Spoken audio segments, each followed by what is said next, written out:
Falling veg pattern एक chart pattern है जो तकनीकी विश्लेषण में उपयोग होता है। यह पैटर्न आमतौर पर बुलिश रिवर्सल या कंटिन्यूएशन के संकेत के रूप में देखा जाता है। इसका मतलब है कि बाजार या तो रिवर्सल, गिरावट से उभरने की तैयारी कर रहा होता है या वर्तमान अपट्रेंड को जारी रखने की संभावना होती है। Falling veg formation.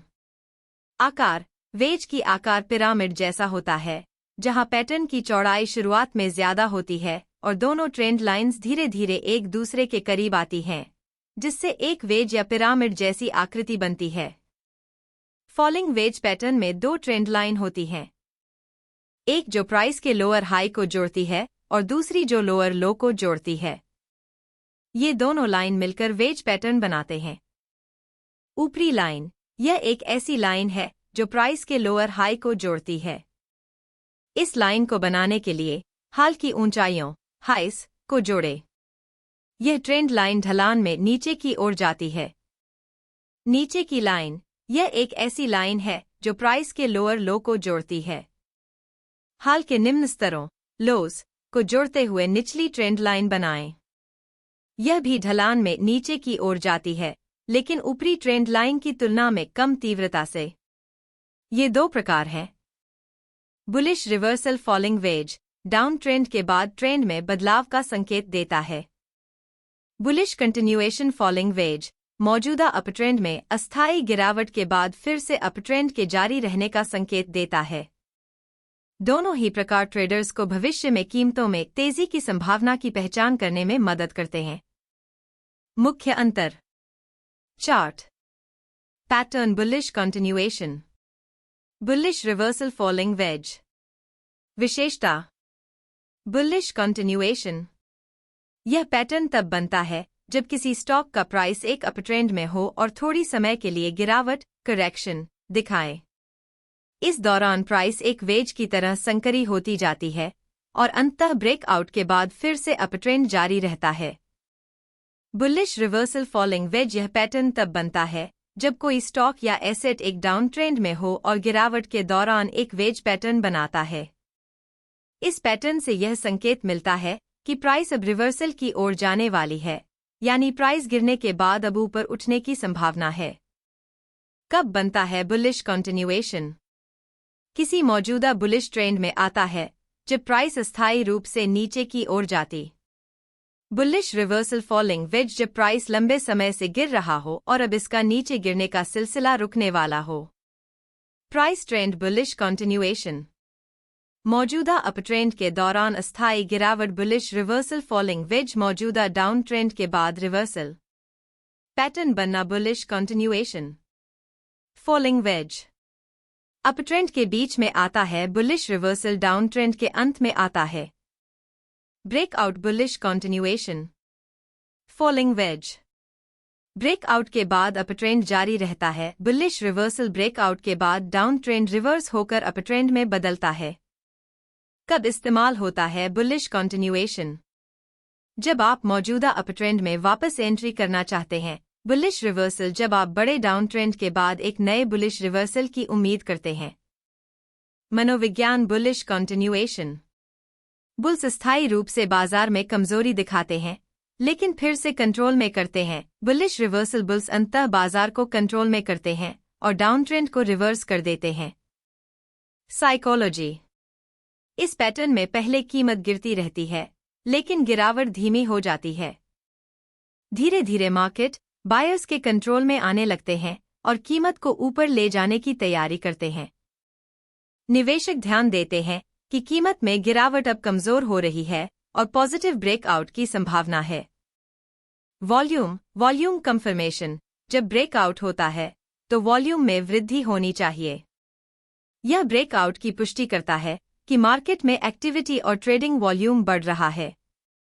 वॉल्यूम में वृद्धि के बिना ब्रेकआउट पर विश्वास करना जोखिम भरा हो सकता है। Volume divergence. अगर वॉल्यूम बढ़ते हुए ब्रेकआउट के साथ नहीं बढ़ता है तो यह फेक ब्रेकआउट का संकेत हो सकता है।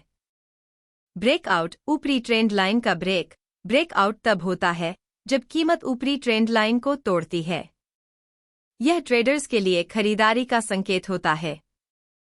फेक ब्रेकआउट से बचाव। फॉलिंग वेज में कभी कभी फेक ब्रेकआउट हो सकता है। वॉल्यूम, RSI और प्राइस एक्शन के आधार पर ब्रेकआउट की पुष्टि होना जरूरी है। Entry point, bullish reversal falling veg में एंट्री तब की जाती है जब कीमत ऊपरी ट्रेंड लाइन को तोड़ती है।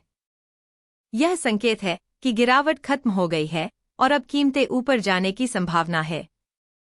रीटेस्ट पर एंट्री, कई बार ब्रेकआउट के बाद कीमतें वापस टूटे हुए ट्रेंड लाइन का रीटेस्ट करती हैं।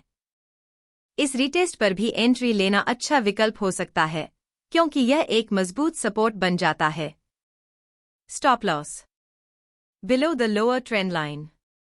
कैसे सेट करें? स्टॉप लॉस को निचली ट्रेंड लाइन से थोड़ा नीचे सेट करें, क्योंकि अगर प्राइस निचली ट्रेंड लाइन से नीचे गिरती है तो यह संकेत है कि पैटर्न फेल हो सकता है। बिलो द रीसेंट लोअर लो। कैसे सेट करें? स्टॉप लॉस को उस स्तर से थोड़ा नीचे सेट करें जहां प्राइस ने आखिरी लोअर लो बनाया है। यह एक और सुरक्षात्मक तरीका है क्योंकि अगर पैटर्न सफल नहीं होता तो प्राइस पुराने लोअर लो से नीचे जा सकता है। उदाहरण, मान लीजिए कि एक स्टॉक का प्राइस 200 रुपये से गिरना शुरू हुआ और फॉलिंग वेज पैटर्न बना रहा है। इस पैटर्न के दौरान स्टॉक का लोअर लो और लोअर हाई बनता गया और अब स्टॉक 150 रुपये पर ट्रेड कर रहा है। ऊपरी ट्रेंड लाइन 160 रुपये पर है जहां से प्राइस लोअर हाई बना रहा है।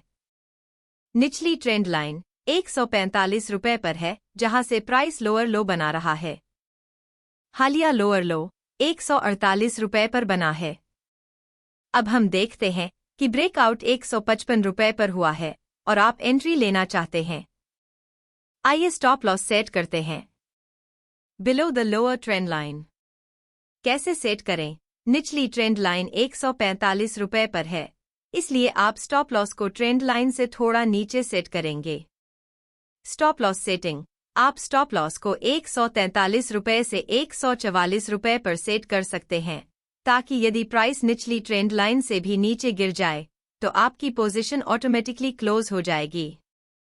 यह इस बात का संकेत होगा कि पैटर्न विफल हो रहा है। इस स्थिति में एंट्री प्राइस 155 रुपये ब्रेकआउट के समय, स्टॉप लॉस 143 रुपये से 144 रुपये, निचली ट्रेंड लाइन के थोड़ा नीचे। बिलो द रीसेंट लोअर लो। कैसे सेट करें? हालिया लोअर लो 148 रुपये पर बना है, इसलिए आप स्टॉप लॉस को इसके नीचे सेट करेंगे। स्टॉप लॉस सेटिंग, आप स्टॉप लॉस को 146 रुपये से 147 रुपये पर सेट कर सकते हैं ताकि यदि प्राइस हालिया लोअर लो से भी नीचे गिर जाए तो आप ट्रेड से बाहर हो सकें। इस स्थिति में एंट्री प्राइस 155 रुपये ब्रेकआउट के समय, स्टॉप लॉस 146 रुपये से 147 रुपये, हालिया लोअर लो के नीचे। मुख्य अंतर, निचली ट्रेंड लाइन के नीचे स्टॉप लॉस थोड़ा और नीचे रखा गया है ताकि आप पैटर्न के फेल होने से पहले ही ट्रेड से बाहर हो जाएं। हालिया लोअर लो के नीचे स्टॉप लॉस थोड़ा करीब रखा गया है क्योंकि यह हाल के लो के आधार पर सेट किया गया है जो आपको अधिक कंफर्मेशन देता है। इस तरह से आप अपनी ट्रेडिंग शैली और जोखिम सहनशीलता के आधार पर स्टॉप लॉस सेट कर सकते हैं।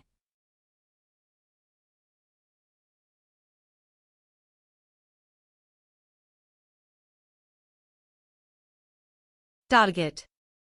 पहला टारगेट सेट करने का एक तरीका यह है कि आप वेज पैटर्न की ऊंचाई, हाइट ऑफ द वेज, को मापें। यह ऊंचाई जितनी होती है उतनी दूरी तक कीमतें ऊपर जाने की संभावना रहती है। इसे ब्रेकआउट पॉइंट से जोड़ें और टारगेट तय करें। रिस्क रिवॉर्ड रेशियो 1:2 या 1:3 का रिस्क रिवॉर्ड रेशियो बनाए रखें। How to make the best trade. मनोविज्ञान, धैर्य और अनुशासन। वॉल्यूम, ब्रेकआउट के समय वॉल्यूम में वृद्धि की पुष्टि। ब्रेकआउट, ऊपरी ट्रेंड लाइन का साफ ब्रेक और रीटेस्ट। एंट्री, ऊपरी ट्रेंड लाइन के टूटने पर या रीटेस्ट के बाद। स्टॉप लॉस, हालिया लोअर लो के नीचे स्टॉप लॉस बिंदु से थोड़ा नीचे। टारगेट, पैटर्न की ऊंचाई के बराबर या 1:2 या 1:3 या risk reward ratio. How to identify. कीमतें लोअर लो और लोअर हाई बनाते हुए गिरती हैं प्राइस एक संकरी होती हुई डाउनवर्ड चैनल में मूव करती है। ट्रेंड लाइन के बीच की दूरी कम होती जाती है। आमतौर पर जब प्राइस ट्रेंड लाइन को ऊपर की ओर ब्रेक करती है, तब ब्रेकआउट होता है। आइए इसे उदाहरण द्वारा समझते हैं। मान लीजिए एक स्टॉक XYZ का प्राइस 500 रुपये से गिरना शुरू होता है और वह एक फॉलिंग वेज पैटर्न बना रहा है। यह स्टॉक धीरे धीरे लोअर हाई और लोअर लो बना रहा है। यह ट्रेंड लाइन वह लाइन होती है जो लोअर हाइज को जोड़ती है। यह प्राइस की गिरावट को दर्शाती है। उदाहरण के लिए, स्टॉक ने पहले 500 रुपये पर एक उच्चतम प्राइस बनाया, फिर यह गिरता है और 480 रुपये, 460 रुपये, 440 रुपये पर लोअर हाइज बनाता है। पहले लोअर हाई 480 रुपये, दूसरा लोअर हाई 460 रुपये, तीसरा लोअर हाई 440 रुपये। इन 3 लोअर हाइज को मिलाकर आप ट्रेंड लाइन बना सकते हैं। यह ट्रेंड लाइन वह लाइन होती है जो लोअर लोज को जोड़ती है। यह लाइन प्राइस के सपोर्ट की तरह काम करती है। उदाहरण के लिए, प्राइस 500 रुपये से गिरकर पहले 450 रुपये तक आता है, फिर 430 रुपये और फिर 420 रुपये पर लोअर लो बनाता है। पहला लोअर लो 450 रुपये, दूसरा लोअर लो 430 रुपये, तीसरा लोअर लो 420 रुपये। इन लोअर लो को मिलाकर आप ट्रेंड लाइन बना सकते हैं जो वेज का निचला हिस्सा बनाती है। Price movement. स्टॉक धीरे धीरे इस वेज के अंदर मूव कर रहा है। अब प्राइस 420 रुपये से ऊपर की तरफ मूव करना शुरू करता है और 440 रुपये तक पहुंचता है। इस दौरान प्राइस डाउन ट्रेंड लाइन, जो 480 रुपये से शुरू होकर अब 440 रुपये तक आ चुकी है, के पास पहुंचता है। ब्रेकआउट। ब्रेकआउट तब होता है जब प्राइस 440 रुपये के ऊपर जाकर ट्रेंड लाइन को तोड़ता है। जैसे ही यह ब्रेकआउट होता है, ट्रेडर्स को यह संकेत मिलता है कि प्राइस ऊपर की दिशा में तेजी से मूव कर सकता है, क्योंकि फॉलिंग वेज का रिवर्सल हो रहा है। Trading setup. Entry point. जब प्राइस 440 रुपये की ट्रेंड लाइन को तोड़ता है, तब एंट्री लें। Stop loss. 420 रुपये पर निचली ट्रेंड लाइन के थोड़ा नीचे स्टॉप लॉस सेट करें। टारगेट। वेज की शुरुआती चौड़ाई जितनी होनी चाहिए। अगर वेज की चौड़ाई 60 रुपये है, 500 रुपये से 440 रुपये तक, तो आपका टारगेट 500 रुपये या उससे अधिक हो सकता है। Volume confirmation. ब्रेकआउट के समय वॉल्यूम में वृद्धि होना चाहिए, जो यह पुष्टि करेगा कि ब्रेकआउट वैलिड है।